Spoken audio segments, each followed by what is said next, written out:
আসসালামু আলাইকুম ওরহমতুল্লাহ ওবরাকাতু। সম্মানীয় শ্রোতামণ্ডলী, আজ আমি আপনাদের সম্মুখে একটি গুরুত্বপূর্ণ বিষয় আপনাদের সঙ্গে আলোচনা করব। বিষয়টি হলো, আমাদের সময় একটি বিখ্যাত রেওয়াজ আছে যে কেউ মারা গেলে, আমার আব্বা, আমার মা, আমার ফ্যামিলি, আমার কাছের মানুষ কেউ মারা গেলে আমাদের একটা রেওয়াজ আছে, 3 দিনে সওয়াব রেশন করতে হয়, 40 দিনে করতে হয়, 7 দিনে করতে হয়। একটা রেওয়াজ আছে, একে ইসালে সওয়াব বলা হয় বা 40-এ কুলখানি বলা হয়। বিভিন্ন রকম বিভিন্ন জায়গায় আমরা নাম দিয়ে থাকি বা বলে থাকি। এটা আমরা বিভিন্ন জায়গায় এখনো করে থাকি, কিন্তু আমরা এর বাহ্যিক দৃষ্টান্তে আমরা খুব ভালো মনে করলেও এর থেকে বড় যে ভালো অভ্যন্তরীণ ভিতরের দিক থেকে যে একটা ভালো আছে, আমরা এটা খেয়াল করি না বা গুরুত্ব দিই না। আমরা এটাকে এতটা প্রাধান্য দিই, এতটা অনেক আলা মর্যাদা উঁচু জায়গায় আমাকে প্রাধান্য দিই যে সালে সব করতে হবে বা এই 40 করতে হবে, কুলখানি করতে হবে, বিভিন্ন রকমের একটা চাপ। আমি এর বিরোধিতা করছি না, এই সালে সব করা যাবে না, কুলখানি করা যাবে না, এর আমি বিরোধিতা করছি না বা বারণ করছি না। এটা করার থেকে এর একটা ভিতরে একটা গুরুত্বপূর্ণ আমাদের ভুল থাকে। সেই ভুলটা আমরা যদি সংশোধন করি, তাহলে এর থেকে আমরা বেশি সওয়াব হতে পাবো। সেই ভুলটা হলো কি, খেয়াল করে দেখুন, যেটাকে মুস্তাহাব ইসালে সওয়াব বলা হয়। মনে করুন, আমার আব্বা মারা গিয়েছে, আমি গ্রামের 50 লোকটা খালাম, পুরো গ্রাম প্রতিবেশীকে সবাইকে খালাম, 500 লোক খাওয়ালাম। এতে কী হলো, সব রেশন করা হলো, সবাই খেলো, একটা বড় আনন্দের ব্যাপার হলো, নিজেকে একটা লাগলো। কিন্তু ব্যাপারটা হলো, এর থেকে সবথেকে বড় দায়িত্ব আমার, যেটা আমরা সেটা পালন করি না। বড় দায়িত্বটা কি, যে আমার আব্বা যখন মারা গেল, আমাকে দেখতে হবে, মনে করুন ওই ইসালে সওয়াব করে আমার 50,000 টাকা খরচা হয়েছে, কিন্তু আমাকে কি ভাবতে হবে যে সবথেকে বড় দায়িত্ব, মুস্তাহাব কাজ হলো এটাই, বড় দায়িত্ব কাজ হলো এটাই, যে আমার আব্বা যখন মারা গেল, আমাকে ভাইয়েরা বা নিজেদের মধ্যে একটা আপস মিলে আলোচনা করতে হবে যে আব্বা মারা যাওয়ার পরে আব্বার কোথাও ঋণ আছে কিনা। ঋণ যদি ঋণ থাকে, সেগুলো খোঁজ খবর নিয়ে যদি কোনো ভাই পেয়ে থাকে, সেই ঋণগুলো আদায় করে দেওয়া, এটা একটা বড় দায়িত্ব। আমরা সন্তান হয়ে, আমরা তাদের আওলাদ ওয়ারিশ হয়ে আমাদের একটা বড় দায়িত্ব, যে আব্বা কিংবা আমার পরিবার, আত্মীয় স্বজন জানারাই আমাদের রেখে চলে গিয়েছেন, তাদের কোনো ঋণ দুনিয়াতে বাকি আছে কি না আছে, এটা দেখতে হবে। কারণ আমরা খুব ভালো করেই জানি, কাল কিয়ামতের দিন আল্লাহ তাআলা দুটো বিচার করবেন, হুকুকুল্লাহ আর হুকুকুল ইবাদত। হুকুকুল ইবাদত যেটা বান্দার সঙ্গে সম্পর্ক, বান্দার সঙ্গে মুআমালাত মুআশারাত যেটা হয়েছে, বান্দা যদি মাফ করে তাহলে আল্লাহ তাআলা মাফ করবেন। আর হুকুকুল্লাহ যেটা আল্লাহর সঙ্গে সম্পর্ক, আল্লাহ চাইলে ক্ষমা করে দেবেন, না চাইলে সেটা আল্লাহ তাআলার ব্যাপার। তিনি রহমান রহিম, তিনি যা ইচ্ছা তাই করতে পারেন। অতএব হুকুকুল ইবাদত এটা আমার কর্তব্য।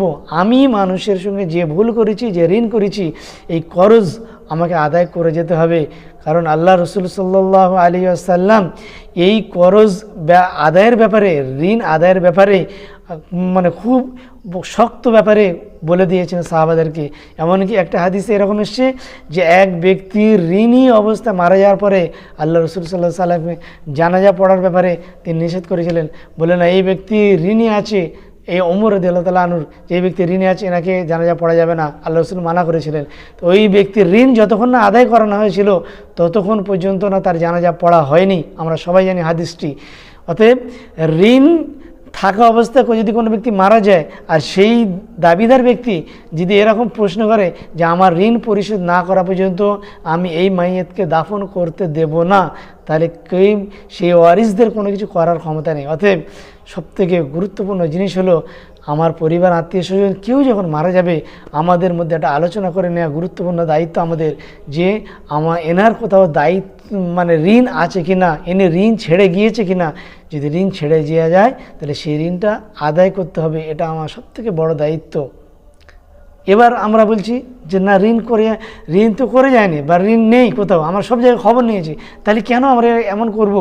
আমরা ইসলামে সব করছি, ঠিক আছে আপনি করুন, অসুবিধা নেই, আমি আপনার বিরোধিতা করছি না।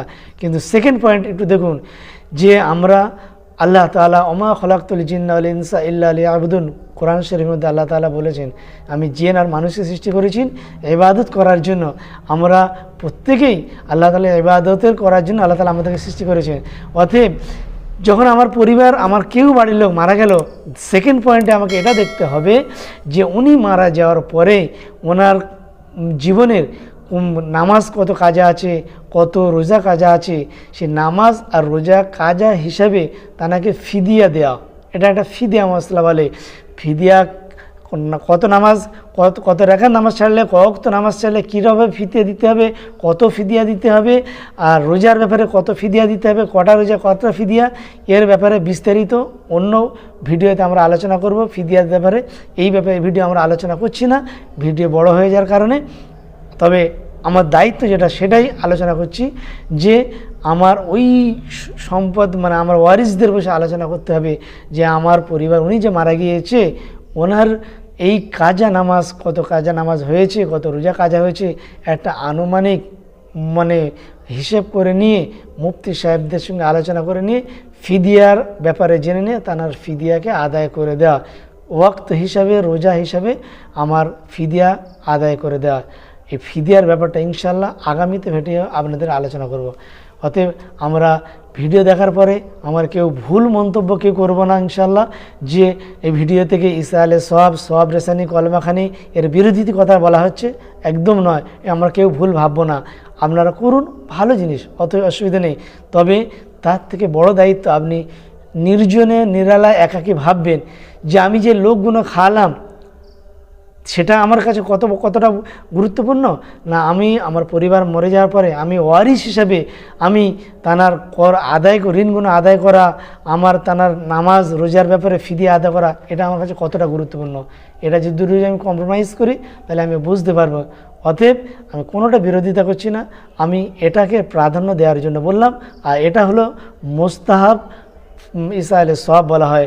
হযরত আশরাফ আলী থানভী রহমতুল্লাহ আলাইহি উনি ওনার কিতাবের মধ্যে এই মুস্তাহাব ঈসা আলাইহিস সওয়াবের কথা উল্লেখ করেছেন।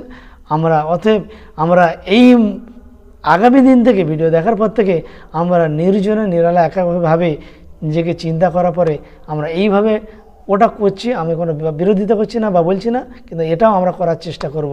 যদি কারো ঋণ না থাকে সেটা আলহামদুলিল্লাহ, আল্লাহ তাআলা আমাদের সবাইকে ঋণ না রেখে মানে ঋণকে আদায় করে পরিশোধ করে দুনিয়া থেকে যাওয়ার তৌফিক দান করুক। এবং আমরা যারা দুনিয়াতে আমাদের আত্মীয় স্বজনের ওয়ারিস রয়েছে, আমরা ঈসা আলাইহিস সওয়াবের খাওয়ানো দাওয়ানো বা পড়াশোনার ব্যাপারে যতটা প্রাধান্য দিচ্ছি, তানাদের ওয়ারিস হিসেবে আমাদের এটা একটা বড় দায়িত্ব ভেবে নেব যে তানাদের নামাজ রোজা যেগুলো কাজ আছে ফিদিয়া দেওয়ার চেষ্টা করবে ইনশাল্লাহ, এবং ঋণকে পরিশোধ করার চেষ্টা করবে ইনশাল্লাহ। ফিদিয়ার ব্যাপারে পরবর্তী ভিডিওতে আপনাদের বিস্তারিত আলোচনা করবে ইনশাল্লাহ। অতএব আল্লাহ তাআলা এই ভিডিও থেকে যত টাকা বললাম সেই মশলা অনুযায়ী সঠিক মশলা আমাদেরকে মেনে চলে প্রত্যেকে আমল করা তৌফিক দান করুক। এবং আল্লাহ তাআলা দুনিয়া থেকে আমাদেরকে বিদায় নেওয়ার আগে আগে প্রত্যেকের ঋণ এবং তার হুকুম পরিপূর্ণভাবে যেন আদায় করে দুনিয়া থেকে যেতে পারি, সে ব্যাপারে আমাদের প্রত্যেকে তৌফিক দান করুক। আমিন। ওয়া আখিরু দাওয়ানা আনিল হামদুলিল্লাহি রাব্বিল আলামিন। আসসালামু আলাইকুম ওয়া রাহমাতুল্লাহি ওয়া বারাকাতুহু।